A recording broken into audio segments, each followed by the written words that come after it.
Kanhi Mayor Jonas Cortez sa Mandawi City mi-file og election protest batok sa nakaatbang sa piniliay. Gi-question nila ang mga giingong questionable nahitabo sa eleksyon nga nakaapekto sa resulta. Mubalik si Nico Sereno sa report. Sa COMELEC office sa Kauluhan, formal nga gifile sa mga abogado ni kanhi Mandawi City Mayor Jonas Cortez ang election protest.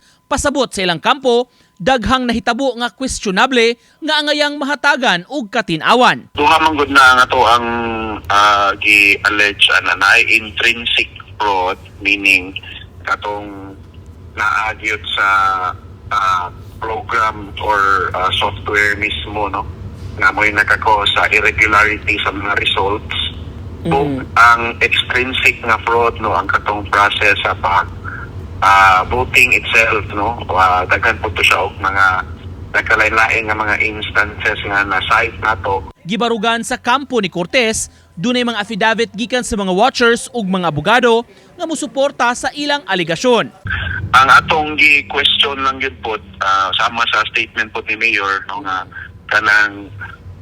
kanisa, of course we need an explanation coming from kung kinsa ang responsible party sa ani, aron makuan siya, aron ma-avoid siya in the future, no. Sa iyang pamahayag sa social media ni adtong miaging adlaw, gipasabot sa kanhi Mayor, this is not about bitterness. This is not against our opponents who were declared winners. This is about protecting your vote, our vote. Daghang mga panghitabo niini nga piniliay nga gikinahanglang hatagan og atensyon. sa eleksyon gideklara nga mananaog pagkamayor si board member Thadeo Jonky Owano.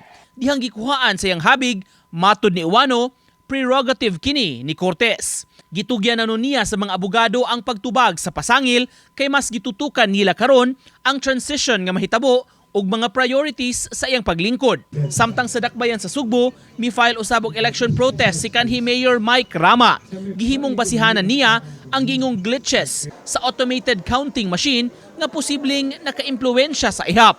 Apan ang iyang mga nakaatbang dihang gikuhaan og pamahayag, matud ni Mayor-elect Nestor Archival, katungod ni Rama ang pagduso apan mas daghan ang angayang tutukang trabahoon karon. Si outgoing Mayor Raymond Garcia usab mipasabot nga mas maayong dawato na lang ang resulta ug magtinabangay human sa piniliay. Nico Sereno, Balitang Bisdak.